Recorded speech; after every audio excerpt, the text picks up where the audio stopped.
En esta ocasión tenemos el honor de presentar la conferencia Cultura Jurídica y Jurisdiccional que va a ser impartida por el señor ministro en retiro Mariano Cela Huitrón, y de quien me voy a permitir leer una síntesis curricular sobre la trayectoria.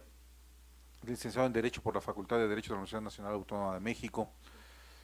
El 7 de junio de 1960 presenta su examen profesional de licenciado en Derecho por la Universidad Nacional Autónoma de México con la tesis Los grandes temas del derecho y del Estado a la luz de la doctrina pontificia contemporánea.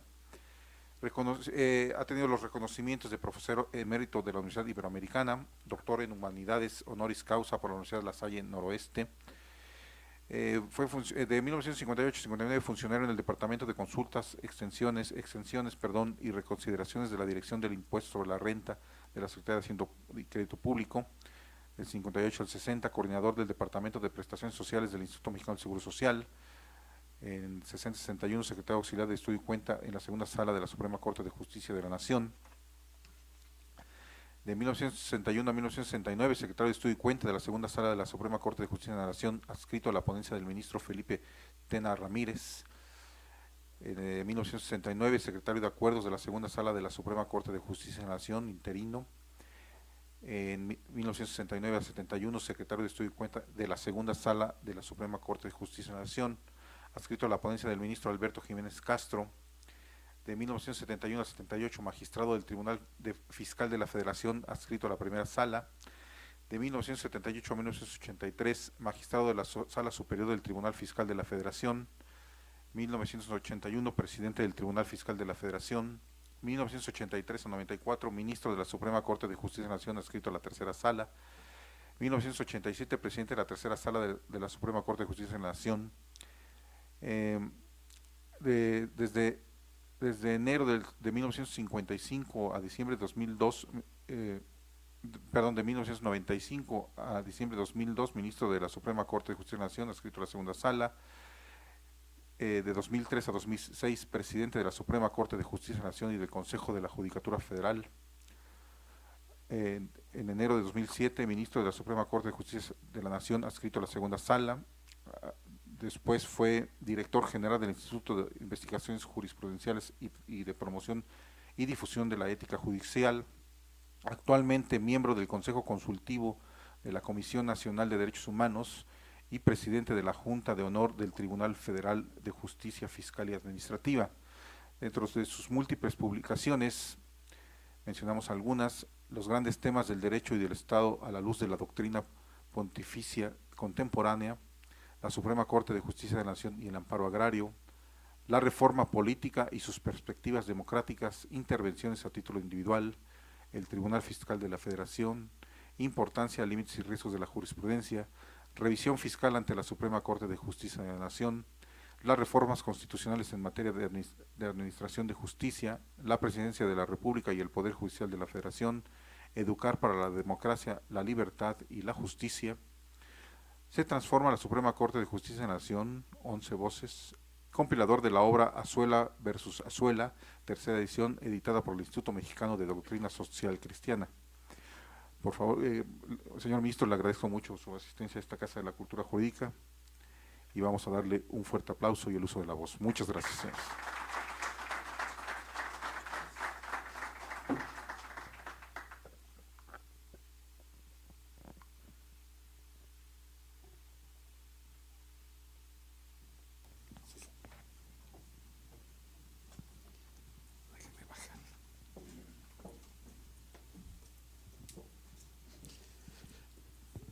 Dicen que hay diferentes formas de comunicarse y una es con los símbolos.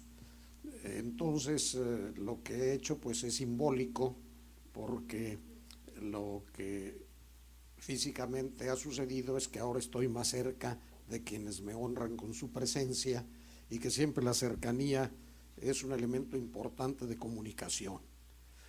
Cuando está uno en lo lejano, cuando hay una tribuna que lo coloca uno por encima de todos los demás, pues como que eso ya no es precisamente un símbolo de buena comunicación. Y como normalmente yo pienso que las conferencias no van a ser simplemente por su duración un elemento que dé una gran sabiduría a todos los que asisten. No, yo creo que es una posibilidad de comunicar algunas ideas para que las personas reflexionen en ellas y finalmente asuman la posición que estimen pertinente. Pero pues el hecho de estar en una casa de la cultura jurídica me lleva a dos apreciaciones previas.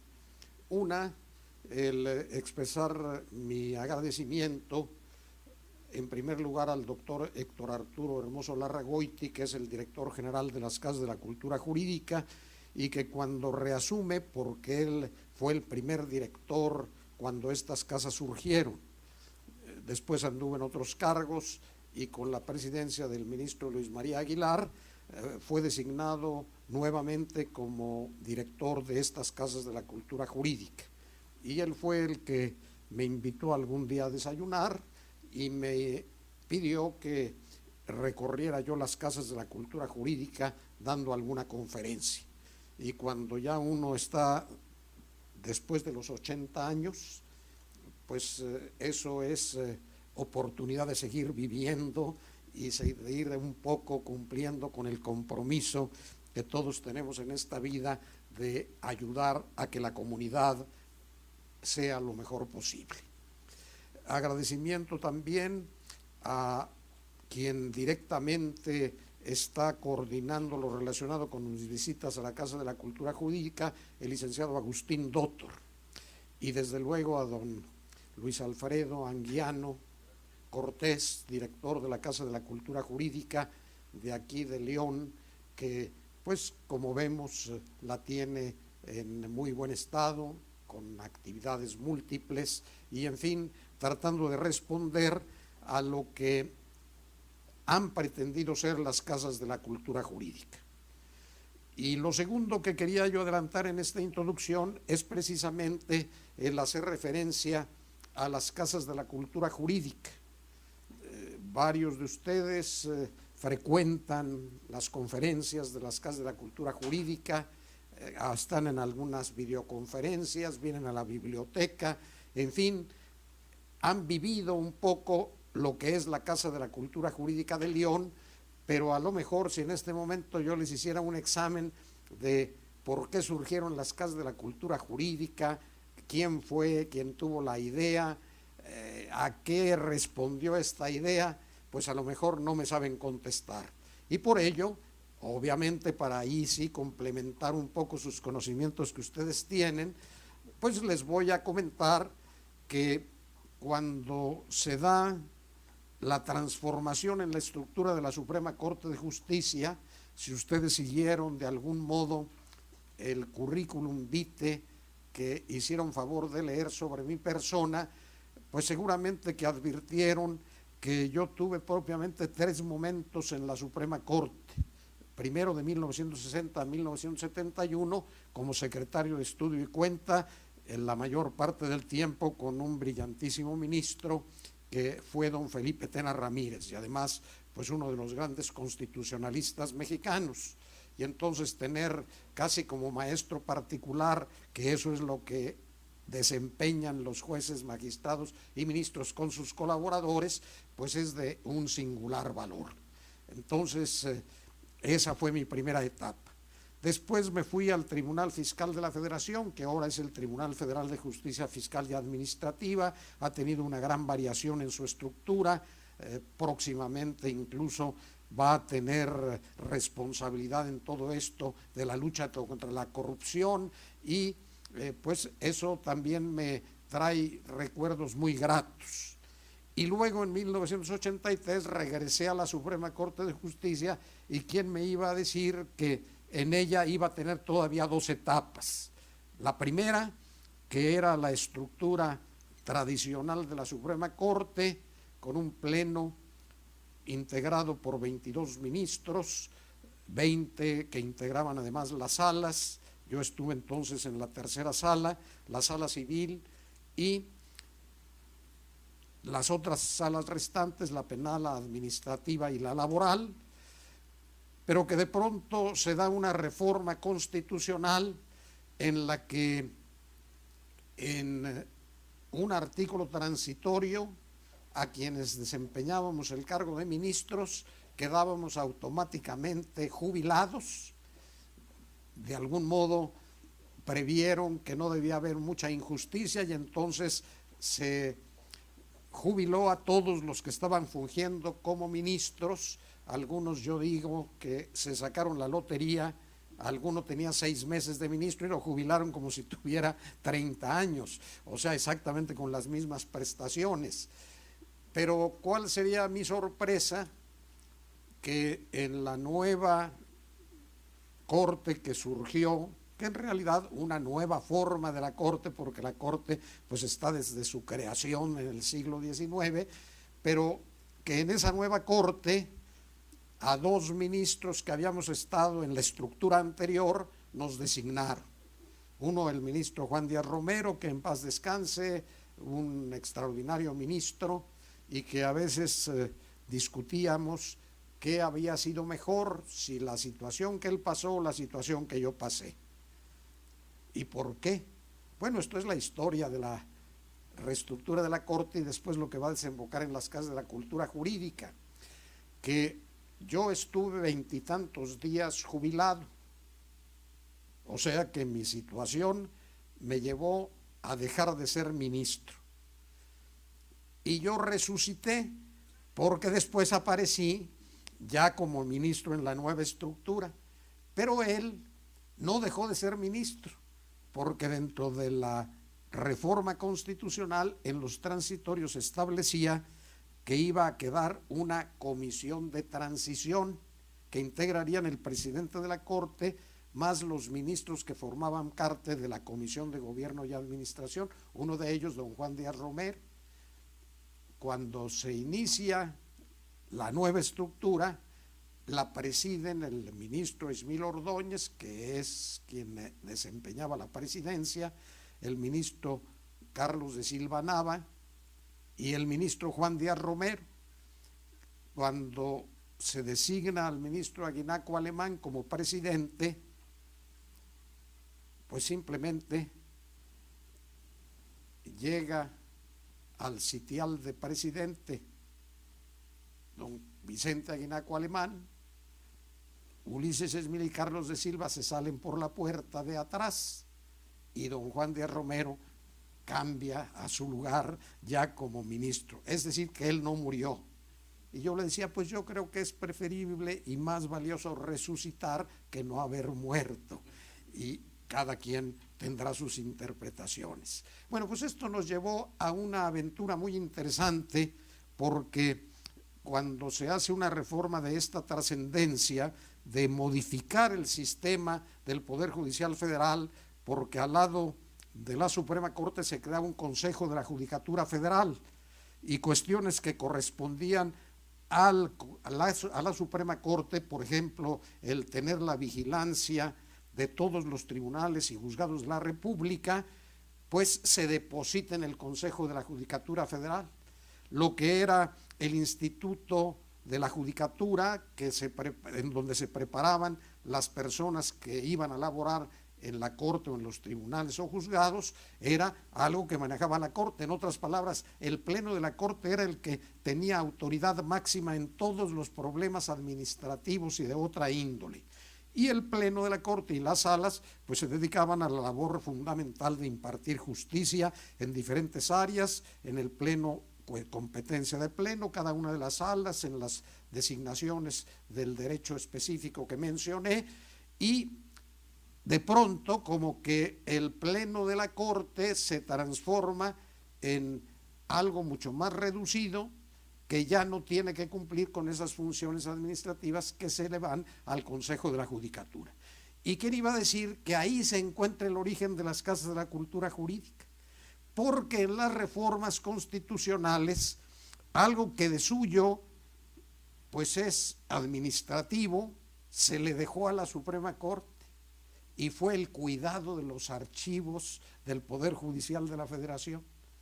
Eso era una encomienda al Pleno de la Suprema Corte de Justicia de la Nación, y según tuve yo que investigar, porque cuando una idea surge en un órgano colegiado, es muy fácil que después cada uno de los integrantes del mismo diga que a él se le ocurrió la idea. O sea que se consideran padres de la criatura, pero ya con detalle, pues no todos así en coro de pronto dijeron vamos a hacer las casas de la cultura jurídica, sino que esto ya cuando lo averigüé, porque en el fondo decía yo, bueno, de lo que tengo conciencia es que yo no dije vamos a hacer las casas de la cultura jurídica, pero ¿quién lo dijo? Y entonces en esta investigación llegué a lo siguiente, que cuando don Vicente Aguinaco Alemán, presidente de la Corte, ya tuvo que tomar algunas decisiones en torno a los archivos, ahí como que dijo, bueno, pero esto nada más estar cuidando expedientes, cómo se tienen los locales donde están estos expedientes en toda la República, etcétera, como que esto puede servir para algo más. Y entre quienes integrábamos esta nueva estructura de la Corte estaba un ministro que vivía en Guadalajara, que era notario público, que además en Guadalajara los notarios pueden litigar, era un experimentado litigante, tenía un gran sentido práctico de las cuestiones administrativas, y creo que con muy buen ojo don Vicente Aguinaco Alemán le habló y le dijo, oye Sergio, piensa en algo que le pueda dar mucho más importancia a lo que es esta labor relacionada con los archivos. Y entonces surge la idea de las casas de la cultura jurídica. Y de ahí probablemente, pues ya lo comentaron con todos los demás ministros, y luego se tomó el acuerdo del Pleno de la creación de las casas de la cultura jurídica en todos los lugares donde tuviera órganos el Poder Judicial de la Federación. Y eso pues hizo emprender una labor muy interesante, porque no era simplemente estar al pendiente de los archivos, aunque reconozco que al principio, y todavía hay algunos directores de las casas de la cultura jurídica que son historiadores, porque se pensó, teniendo los archivos de toda lo que ha sido la actividad jurídica de México desde siempre, pues ahí se pueden dar magníficos estudios históricos. Tristemente no ha sucedido, porque como que eso no fue lo que tuvo el atractivo principal, y como que los historiadores pues medio que dijeron, bueno, pues soy o director de la Casa de la Cultura Jurídica o me dedico a investigar. Y yo no he visto muchos trabajos que hayan sido fruto de estas investigaciones, no obstante que hay sitios donde se tienen antecedentes extraordinarios de lo que ha sido la impartición de justicia federal en el Estado mexicano. Pero donde vino la fortaleza y el sentido de las casas de la cultura jurídica fue en irradiar lo que es parte de nuestra conferencia, la cultura jurídica. Se habla de la cultura jurisdiccional porque yo me he empeñado en distinguir una cosa y otra, porque pienso que la vida de los órganos impartidores de justicia ha dado lugar a verdaderas formas de comportamiento que se traducen en una cultura de lo que es el sistema de impartición de justicia de México, que es diferente a lo que es propio de la cultura jurídica, que gira sobre todo alrededor de la identificación y la promoción del derecho en la comunidad de la que se trate.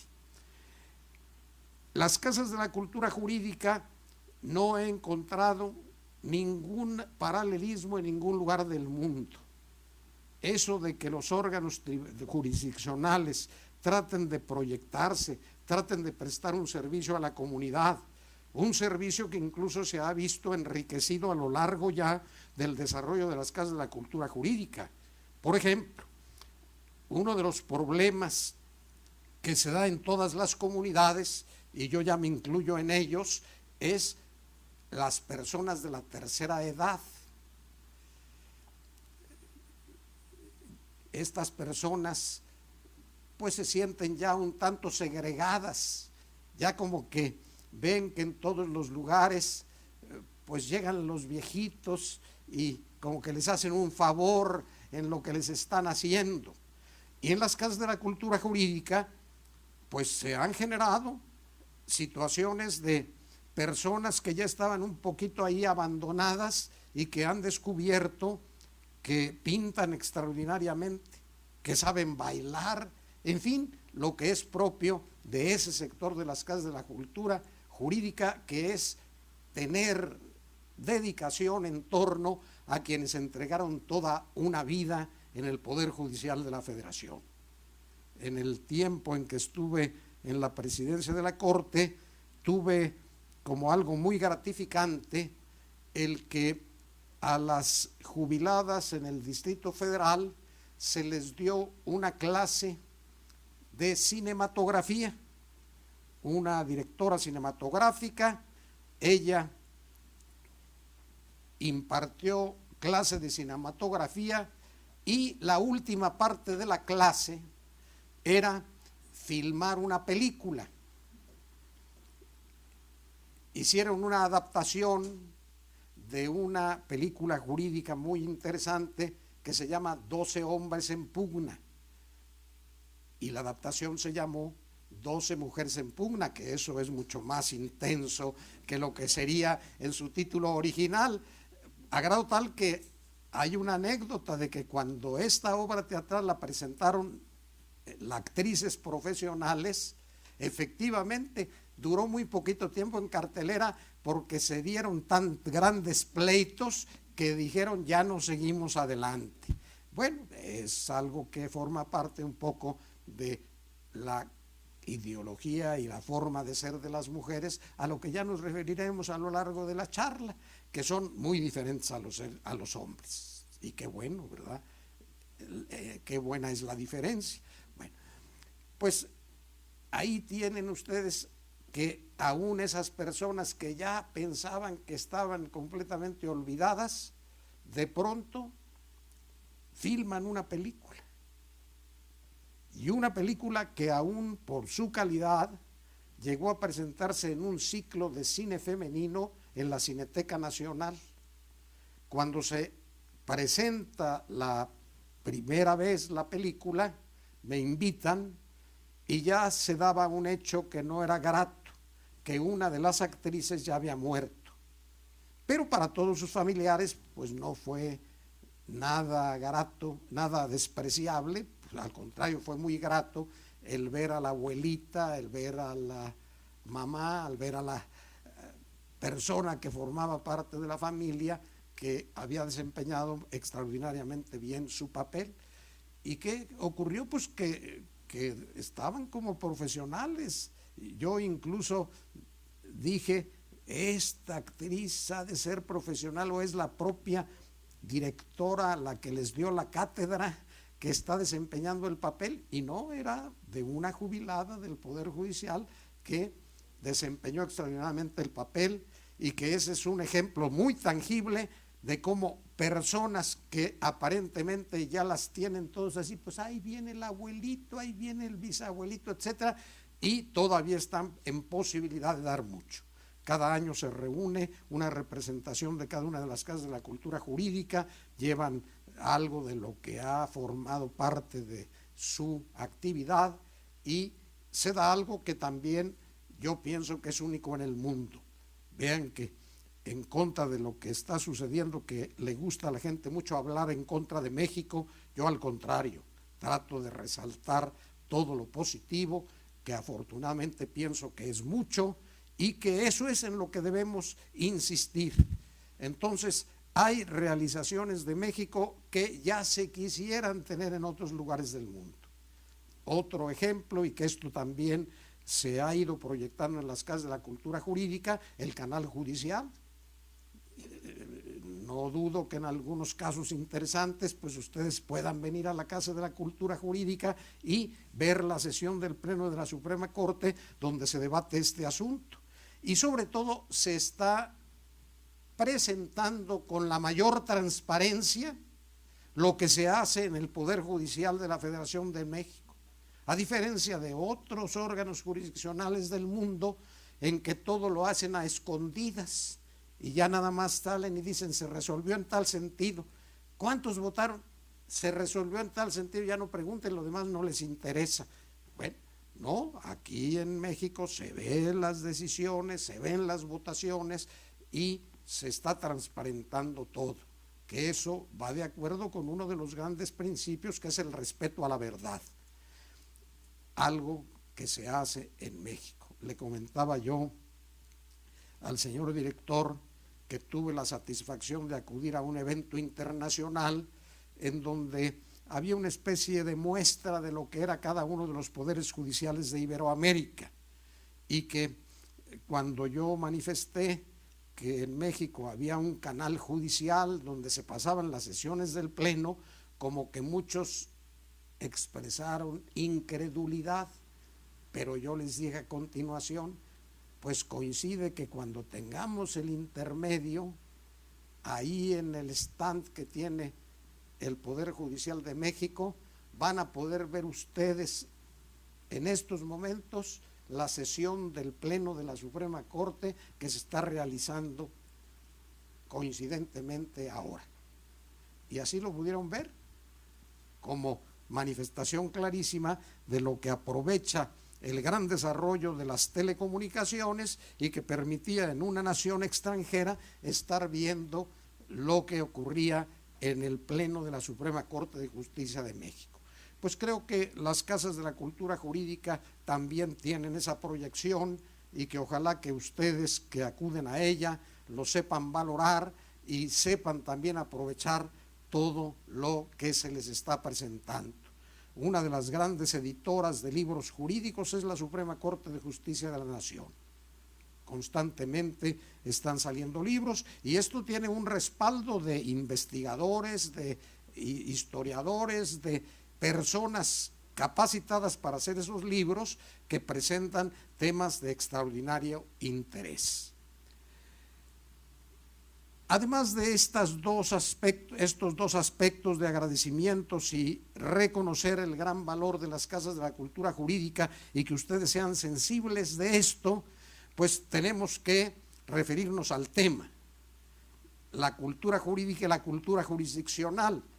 Y se trata de antemano de un tema cuyo buen desarrollo implicaría probablemente un ciclo de conferencias e incluso todo un curso, porque basta pensar en el tema de la cultura para anticipar que esto sería un material abundantísimo, porque adelantando alguna idea, la cultura viene a corresponder a lo que en cada sociedad se va creando en torno a sus formas de comportamiento. Cuando vemos cómo visten en un lugar de África, pues vamos a advertir que visten de modo muy diferente a como vestimos en América, a como vestimos en México concretamente, y así con todas las formas de comportamiento, como se darán algunas coincidencias, pero cada comunidad va teniendo su propia cultura, que radica en esas formas de comportamiento que están obviamente implícitas en toda presentación del tema genérico de la cultura. ¿Qué vamos a tratar de ver? Bueno, lo menciono rápidamente. Un poco el interrogarnos, y ojalá que todos ustedes coincidan conmigo, ¿cuál va a ser la verdadera utilidad de una conferencia sobre estos temas?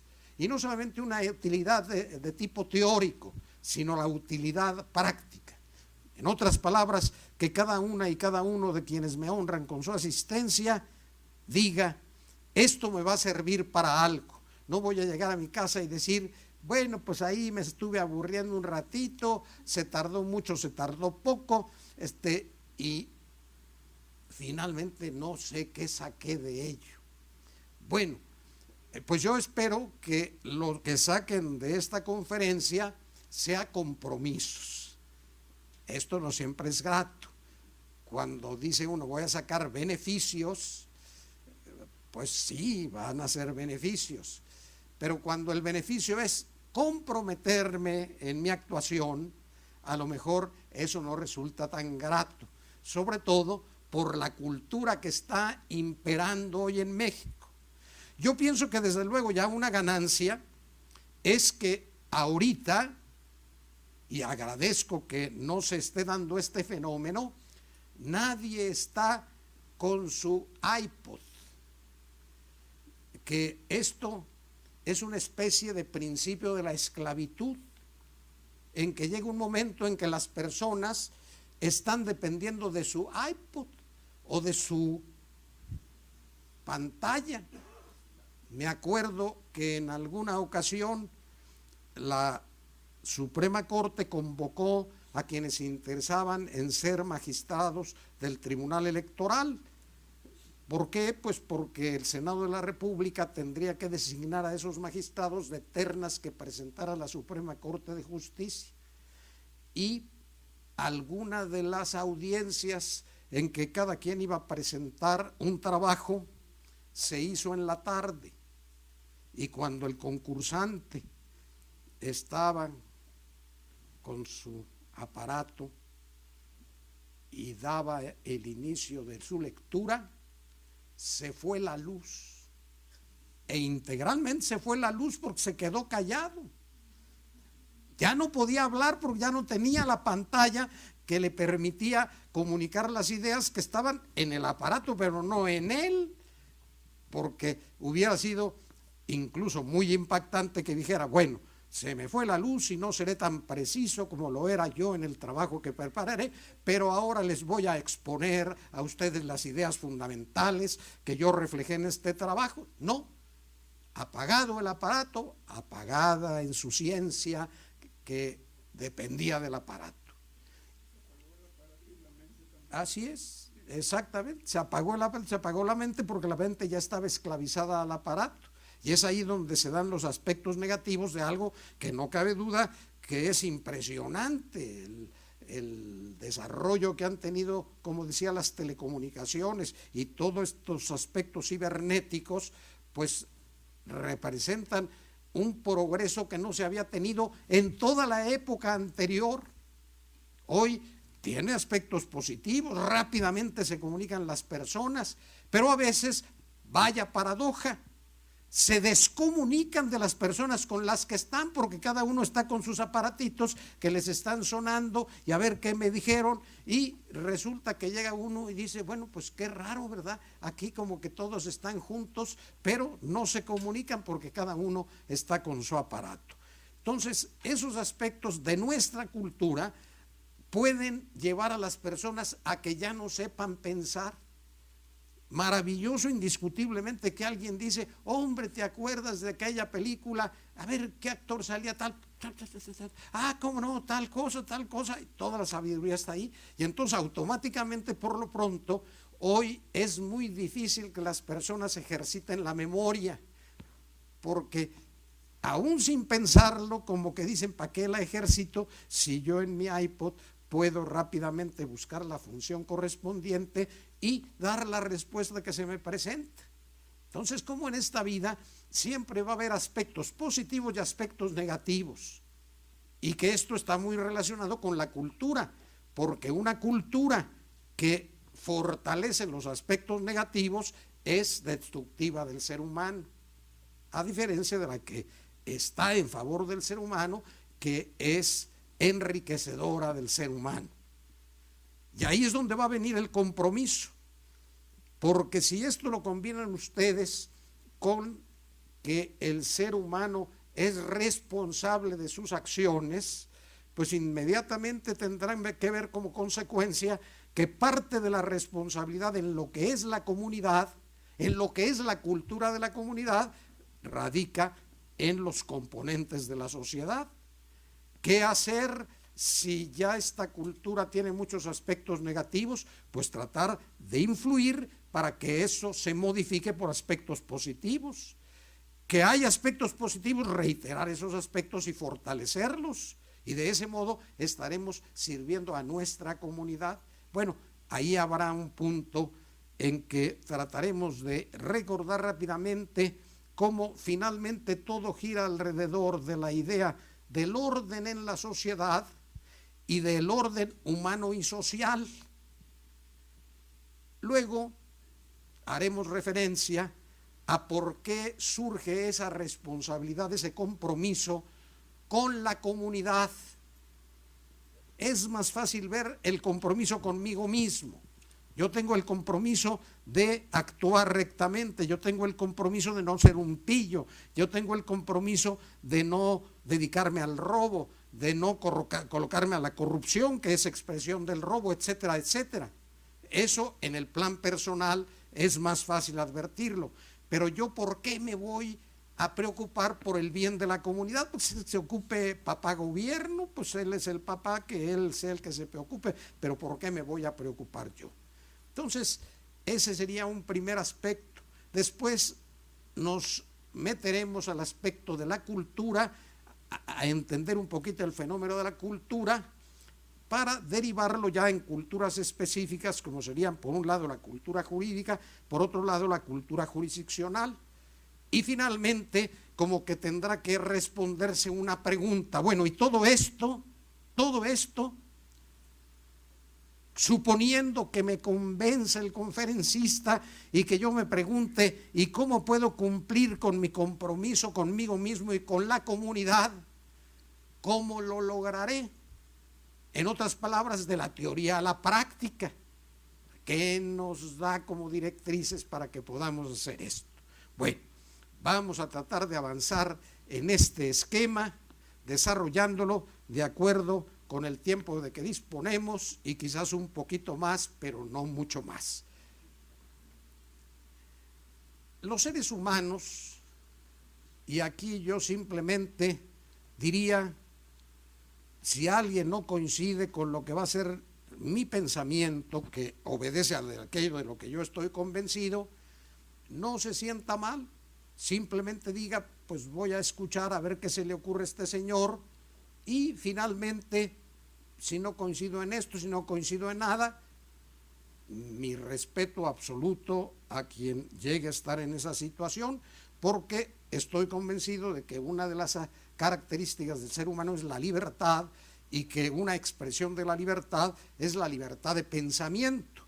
Y en principio yo presumo que alguien que tiene un determinado pensamiento lo tiene de buena fe, lo tiene porque verdaderamente está convencido de él, y eso ya es digno de respeto, aunque yo no coincida con su punto de vista, pero sí mi respeto de antemano lo señalo. Lógico, yo tengo que presentarles aquello de lo que yo estoy convencido. Por ejemplo, de esto que he dicho, de que advertimos que en nuestra sociedad se están dando manifestaciones serias de tipo negativo. Nadie puede decir, qué hermoso que en nuestra sociedad haya corrupción. Bueno, a lo mejor cuando se es corrupto se llega a decir eso, pero normalmente la inteligencia aparece para justificar las cosas y decirle a la persona, no te preocupes, los que no te quieren dicen que es corrupción, pero tú debes entender que, claro, los tontos no tienen la habilidad que tú has tenido para que tú puedas tener esa ganancia, y nunca nadie te va a descubrir, y como en materia penal se presume la inocencia, pues es muy fácil poner en los periódicos que tú eres corrupto, pero en un juicio nunca se te va a llegar a condenar. ¿Por qué? Pues porque el corrupto no es tonto, y si no es tonto nunca va a dejar huellas de aquello que podría demostrar su corruptela.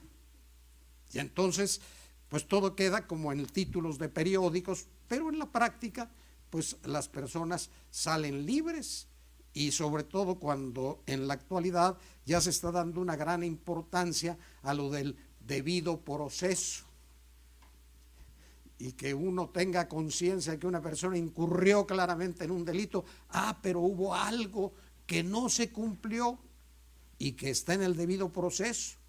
Y claro, hay que entender que esto es de algún modo un ideal, que siempre se cumplan con los procesos, pero en otras épocas en las que yo participé, recuerdo muy bien que cuando se hablaba de cuando un órgano revisor, incluso la Suprema Corte, tenía que reponer el procedimiento, ordenar reponer el procedimiento, esto era por violaciones sustanciales al mismo, no por cualquier tipo de violación, pero el debido proceso, cualquier tipo de violación, acaba con todo, con todas las demás pruebas, y una persona a la que se le debía de haber considerado como culpable, pues se le deja en libertad y ya ni siquiera se da la reposición del procedimiento en ese punto en que de algún modo se faltó al debido proceso, es decir, un amparo para el efecto de que se regularice el procedimiento, pero no como de algún modo está sucediendo,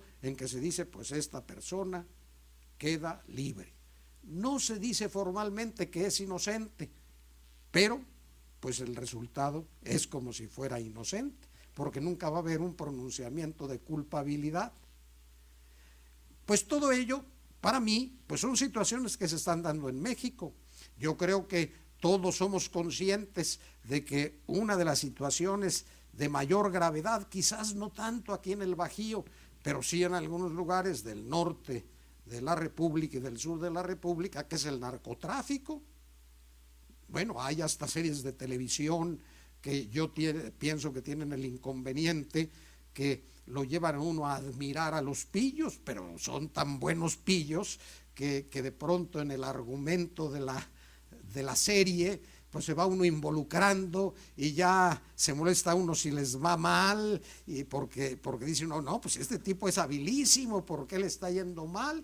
Y además como esto lo combinan con escenas eróticas y demás, y salen artistas muy guapas, etcétera, pues de pronto está uno ya psicológicamente como que hasta admirando a quienes son causantes de grandes problemas en la sociedad. Y podríamos pues seguir multiplicando este aspecto negativo que se va incorporando a la cultura, una cultura que choca con lo que era una cultura anterior de México. Los ejemplos podrían multiplicarse y ya iremos diciendo algo al respecto. ¿Por qué la persona debe tener esos compromisos? ¿Por qué es responsable?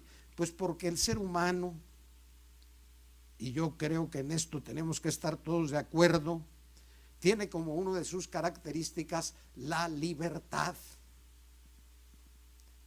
Yo soy dueño y señor de mis actos. Yo desde el punto de vista religioso pienso que cuando Dios decide crear al universo y crea al ser humano, lo crea con una manifestación de un amor tal que lo hace arquitecto de su propio destino. Tú puedes hacer lo que yo quiero, pero puedes hacer lo contrario y yo te respetaré. Eres dueño y señor de tus actos. Y entonces en la libertad humana descansa la grandeza de que Él está decidiendo. Este problema que se ha planteado con motivo de las muertes de estos animales, el gorila que tenía un niño y que de pronto lo tuvieron que matar, pues porque el gorila previsiblemente podía acabar con el niño, y obvio hay personas que se han ido adentrando tanto en las cuestiones ecológicas que llegan a hablar incluso de derechos humanos de los animales, pero como que en ese momento el que estaba al frente de ese zoológico pues dijo, hay un niño en peligro de vida, el ser humano es algo especial. ¿Por qué? Porque es el único de todos estos seres que es dueño y señor de sus actos. Este niño está destinado a crecer, a desarrollarse, a ser una persona que se responsabilice de su acción y actúe de ser posible de manera correcta. En cambio, pues es un animalito pobre, se le tuvo que matar porque pues él no está pensando como pensaría un hombre, bueno, y le hago algo a este niñito, a esta criaturita. No, pues él tiene su fuerza bruta y lo más previsible era que lo iba a matar. Entonces van surgiendo ya todas esas maneras diferentes de pensar, pero siempre, aún el que existan esas diferentes maneras de pensar, pues están demostrando que somos libres, porque podemos pensar de diferentes maneras, podemos convencernos de una cosa, podemos convencernos de otra, y finalmente eso depende de cada uno. y eso es motivo de grandeza. Yo pienso que un ser humano nunca dirá, ay, qué lamentable es que tenga yo libertad, no, yo quise ser como un animalito, nada más guiado por mis instintos, sino que tenga el riesgo de equivocarme al tomar mis decisiones y hacer el mal cuando quiero hacer el bien. No, ese es tu compromiso porque eres ser humano y esta es tu naturaleza, no es algo que se te esté inventando. Y aquí vendrá la fuerza de la inteligencia, que la inteligencia es ese atributo que nos permite descubrir la verdad, que nos permite valorar, bueno, esto es malo, ¿por qué? ¿Por qué sí? ¿Por qué no? Y que tengamos oportunidad de hacerlo por nosotros mismos. Claro, y ahí viene lo importante de la educación, que podemos asesorarnos de personas en las que confiamos. Ahí vendrá desde luego el compromiso de una madre y un padre que tienen hijos y que deben sostenerlos y tienen que educarlos. ¿Para qué? Pues para que vayan a convertirse en personas de provecho, pero siempre con el riesgo de la libertad. No quisiera interrumpir mucho su exposición, muy brillante. Solamente para hacer una acotación, ¿en dónde usted considera que puede haber el engarzamiento a ese libre pensamiento que tenemos? Que si somos entes vivos tenemos la capacidad de discernimiento entre el bien y el mal.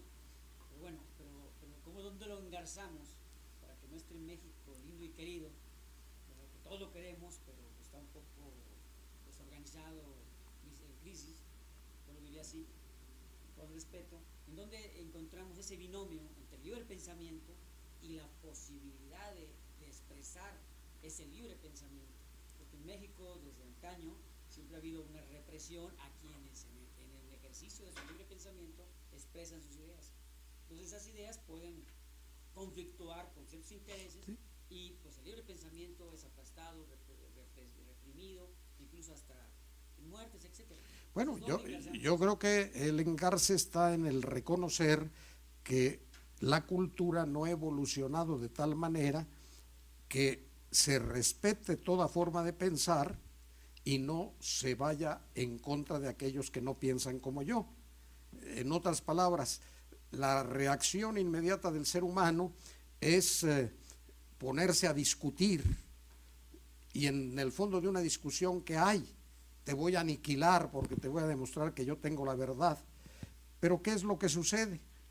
Que ni lo aniquilé y sí lo disminuí, sobre todo si tengo un poder que me permite el que esa persona se vea obligada a ya no seguir discutiendo porque le puede ir mal.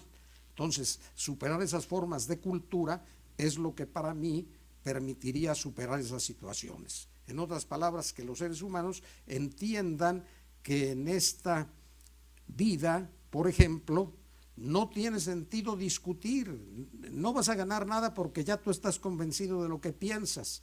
Entonces tú seguirás convencido de que esa es la verdad y que a ella debes dirigirte, y lo harás de buena fe y de rectitud de intención y se te respetará. Pero cuando ya empiezan a aprovecharse de eso para obtener prebendas, para obtener fuerza política, etcétera, pues es cuando se va bloqueando esta posibilidad de un crecimiento genuinamente humano, que debe tener como punto de partida ese respeto que se debe dar entre todos los seres humanos. Y después ya ese problema del bien y del mal no es nada fácil de alcanzarlo. ¿Por qué? Pues porque implica estudio, implica experiencia, implica, en fin, que la persona vaya convenciéndose de que aquello que estima bien es genuinamente bien. Y ahí entra mucho pues el tema de la educación desde el hogar, los maestros, etcétera, etcétera. Si en un momento dado tenemos maestros que no se dedican a enseñar esos principios, esos valores, pues sus alumnos no van a tener esos recursos. Ahí estaría un poquito el meollo de la cuestión. Bueno, pues después tenemos otro aspecto que es la sociabilidad. Todos vivimos gracias a la sociedad. Yo recuerdo que les hacía a mis alumnos un ejercicio. Saquen una hojita de papel y van a trazar una línea en el centro.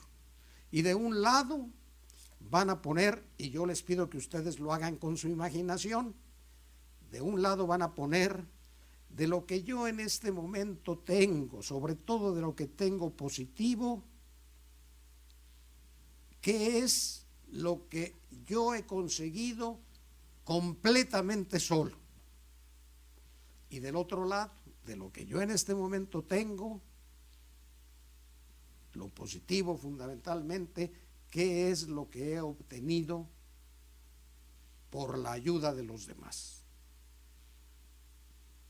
La imaginación dicen que es mucho más rápida que la palabra, así es que ya todos seguramente hicieron su ejercicio y yo creo que van a coincidir en lo siguiente, que en la primera parte no se puede poner nada y en la segunda parte se pone todo, porque desde el momento en que un ser humano es concebido, principio de su vida humana, desde ese momento ya se lo está debiendo a un hombre y una mujer que se amaron y que ese amor se tradujo en una relación de esa naturaleza que incluso se encarna en un nuevo ser humano.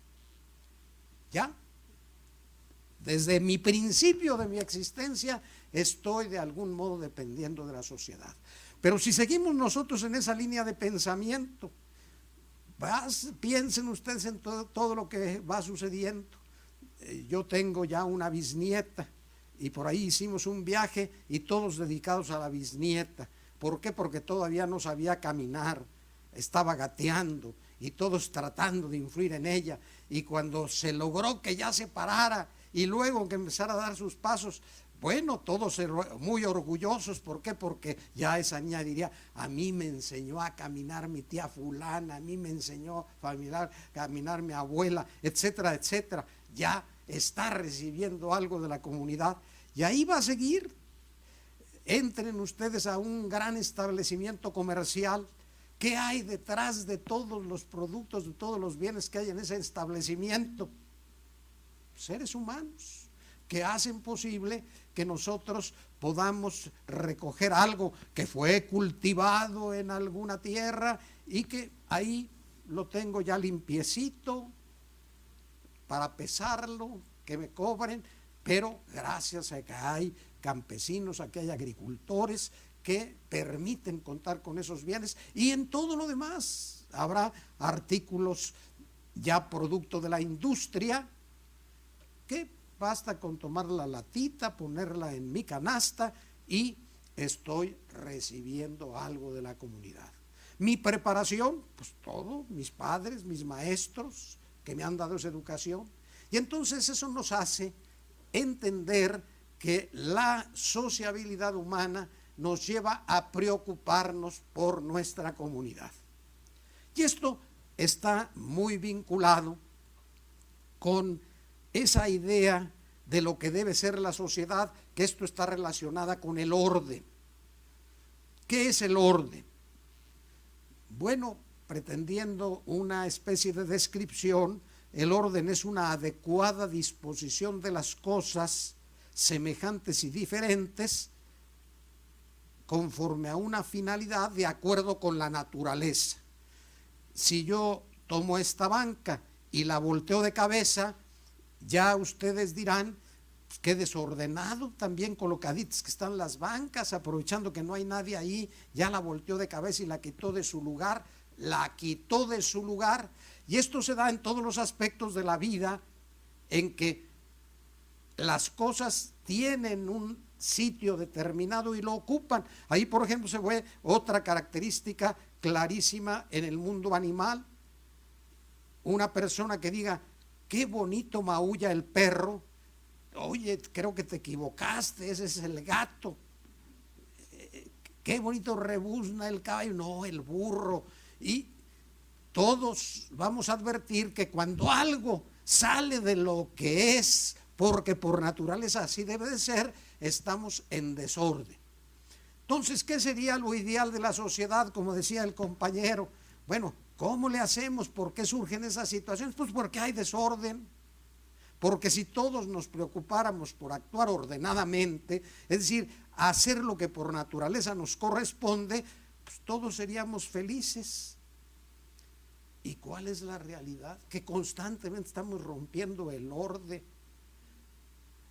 hay aspectos, y aquí está un poco lo que les decía de la diferencia de los sexos, hombres y mujeres.